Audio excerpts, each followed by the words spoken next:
In 1980, the Spellman Museum welcomed one of its most distinguished visitors, former First Lady Jacqueline Kennedy Onassis. These snapshots from her visit were recently found in the museum's archives. Speaking of politics, the Spellman is home to collections from two U.S. presidents, Franklin Roosevelt and Dwight Eisenhower. Welcome to the Spellman Spotlight for April 2025.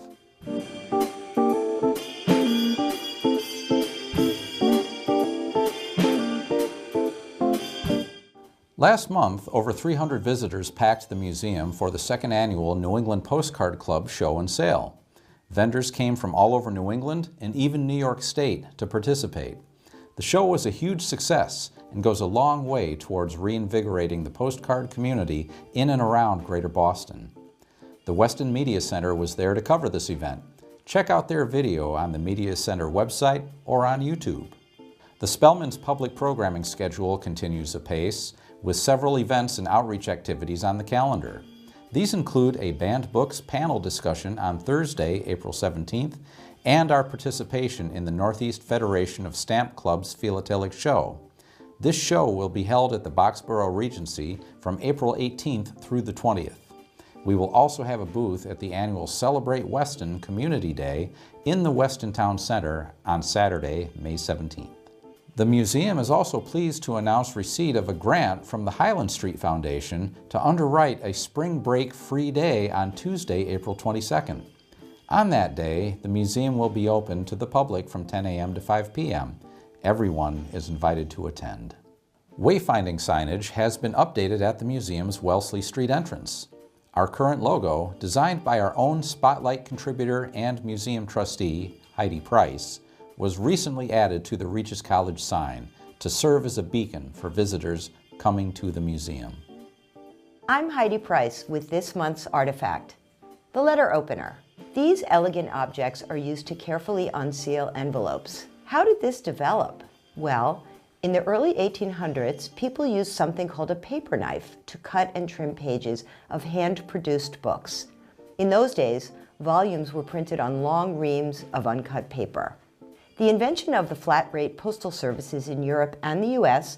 led to a surge in letter writing and receiving, making letter openers essential desk accessories. Thus, the paper knife evolved into a longer, blunter blade for its sole purpose. Naturally, there was an opportunity for these to be not only functional, but lovely, especially when users kept this desktop accessory visible for daily use. Letter openers were often made of silver, wood, metals, plastics, or other materials, with handles often embellished or styled with the initials or name of the original owner. Some modern openers have a retractable razor blade inside a plastic handle.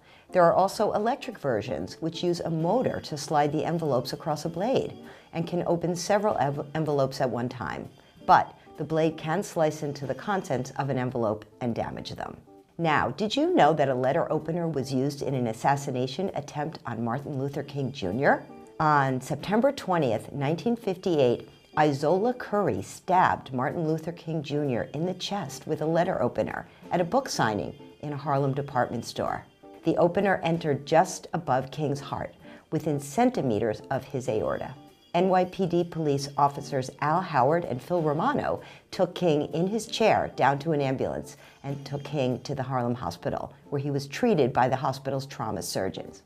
At one point, the chief of surgery attempted to remove the letter opener from King's chest, but his glove was cut on the blade, and a surgical clamp was needed to remove it. Now we know a bit more about the letter opener. As you can imagine, the Spellman is home to dozens of letter openers. Please stop by soon and take a look. Over the last year, the museum store has undergone a huge transformation. I'm pleased to be talking today with the guiding force behind this work, store manager Jerry Vaillancourt. Welcome to the Spotlight, Jerry. Good to be here. All right. So you've been with the museum for a while now? About 3 years. And have you been a stamp collector for a while? Actually, that was when I was a kid. I used to go to a local store in Fall River. All right. And then, like everything else, you have college and military and family, and you kind of lose track of it. In the late 60s, I got involved with mailboxes, etc., which is in the postal industry. So I revived my interest again in stamps, and have been interested since then. Okay, and 3 years ago you landed at the Spellman. Right. All right. So what's the background of retail sales with stamps and postal ephemera? Can you enlighten us a little bit to that? Well, as I mentioned earlier, when I was a kid, these stamp stores were available everywhere. Yeah. All these towns had places to go to and whatnot. Even in the 90s, early 90s, when I started back collecting, I noticed that there's like 1 or 2 in the entire area. It really diminished. And today they're almost non-existent.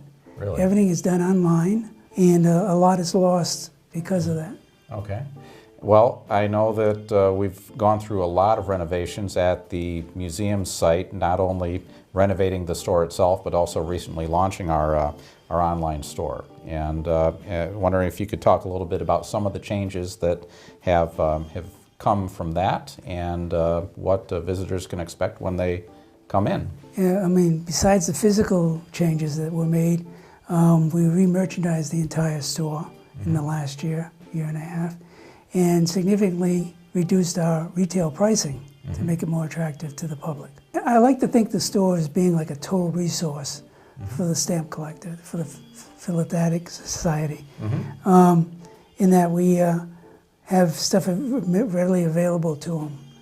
It covers everything from naturally postage stamps, supplies that are needed by customers and collectors, souvenir sheets, topicals. We have curated albums that are available for sale. We do have, besides single stamps in binders and in file cabinets, we have all kinds of blocks of 4s, plate blocks, rolls, line pairs, FDC events, full sheets. We carry postal stationery and postcards, and even books that are published by the post office, like their annual guide. And I notice also some of the better selling items. We have the ubiquitous mystery box, which goes for either $60 or $100, and also beginner's kits. Can you talk a little bit about those? Yeah, that has been a real plus for the museum in terms of attracting attention.